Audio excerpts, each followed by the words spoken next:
Oke, kembali lagi. eh, untuk pertemuan kali ini kita akan mencoba untuk mengkonfigurasi routing statis dengan 3 router ya. Oke, di sini ada 3 router, router 0, router 1, router 2, dan 3 buah PC. Nah, khusus untuk di router ini sudah saya tambahkan modul ya, modul untuk menambahkan serial. Ini 4 saja serialnya. Jadi di masing-masing router ini sudah ditambahkan serial agar bisa terhubung dengan banyak router gitu ya. Jadi antar router di sini menggunakan serial, router ke PC menggunakan kabel crossover.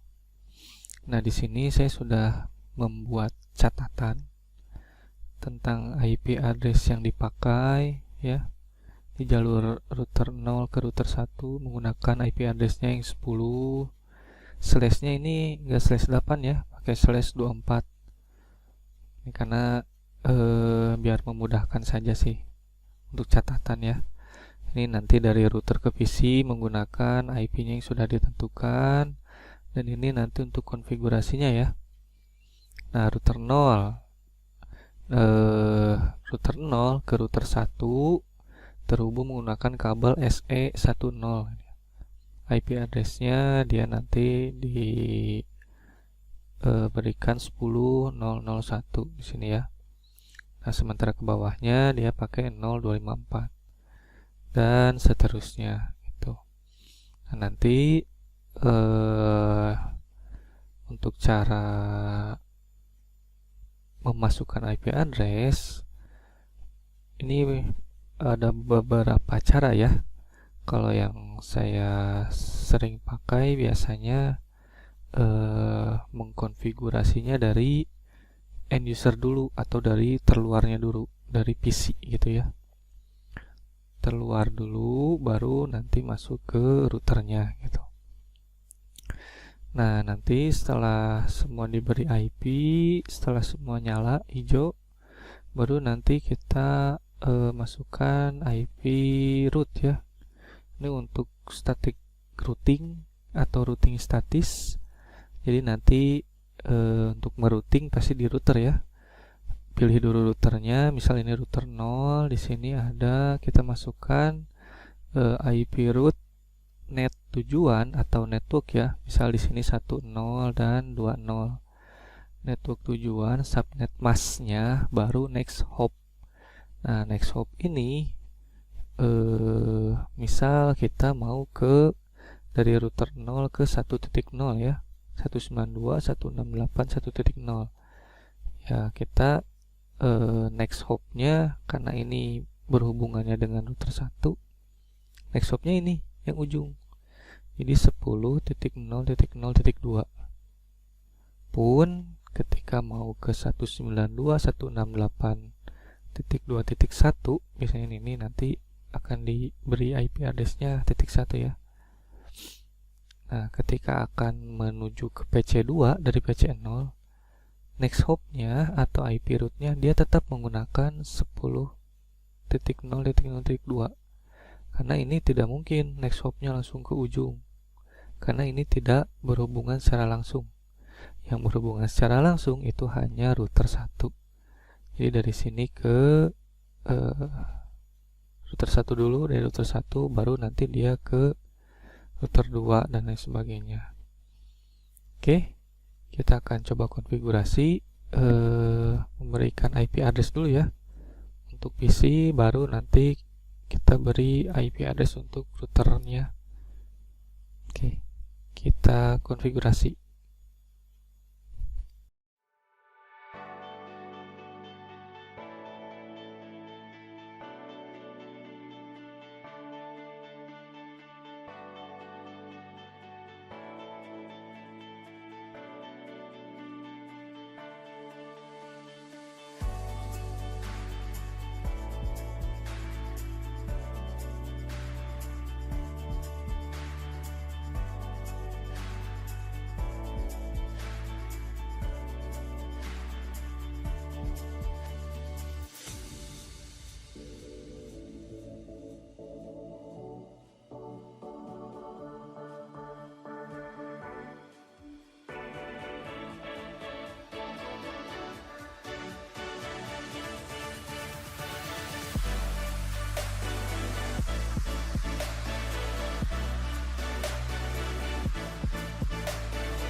Oke, setelah semuanya hijau atau kita sudah beri IP ya, ini sudah kita beri IP, ini beri IP,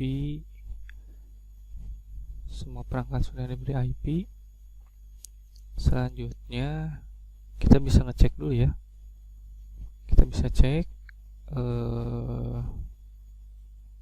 kita kirim data ya, simple PDU, ini dia akan fail.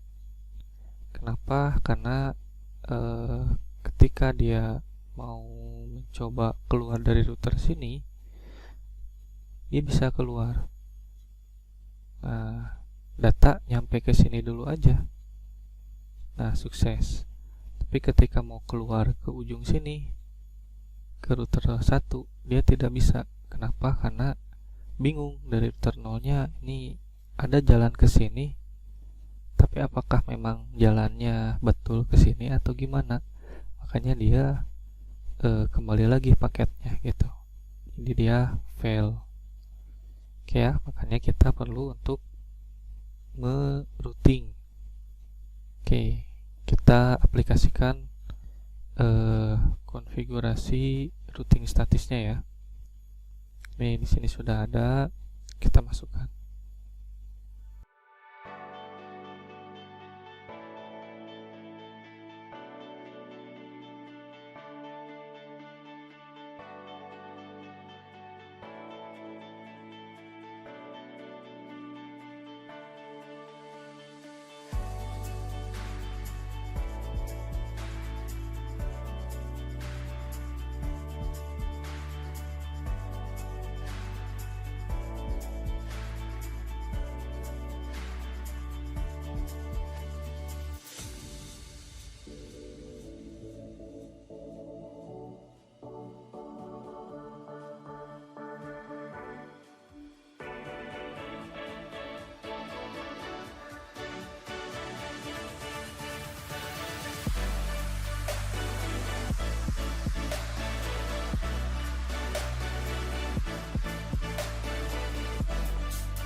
Di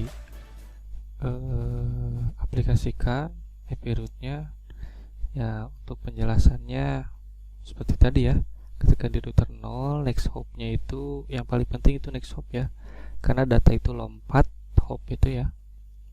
Nah, jadi data itu lompat dari sini, ketika akan menuju ke 2.0, dia akan lompat dulu ke sini. Di sini.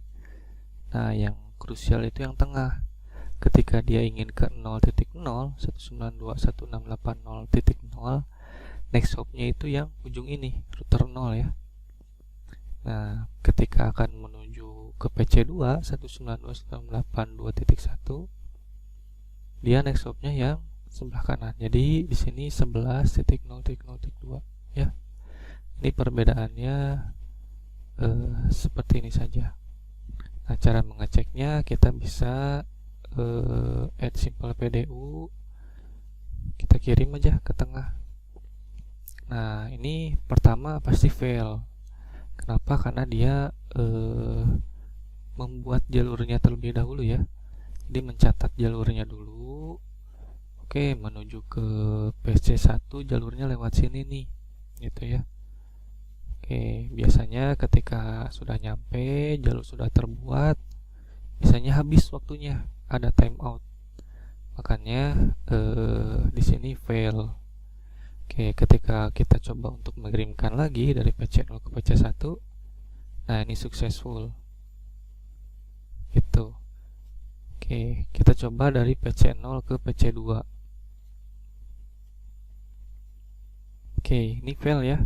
Jadi seperti tadi penjelasannya, ketika dari router 0 ke router 1 sudah ada jalurnya, tapi dari router 1 ke router 2 ini baru membuka jalurnya ya, baru membuka jalur. Mungkin datanya sudah sampai, tapi ketika akan balik lagi hilang gitu. Makanya dia fail atau timeoutnya tadi ya, habis ya. Nah, ketika kita kirim dari PC0 ke PC2, nah dia akan successful. Nah, ini juga ketika kita dari PC1 ke PC0, karena jalurnya sudah tahu, dia akan langsung successful. PC2, channel, dia akan langsung successful. Pun dari PC1 ke PC2, dia langsung successful. Kenapa? Karena dari router 1 ke router 2 sudah ada jalurnya, sudah paham gitu ya. Oke, cara mengeceknya yang lain bisa kita cek dari router, dari CLI ya.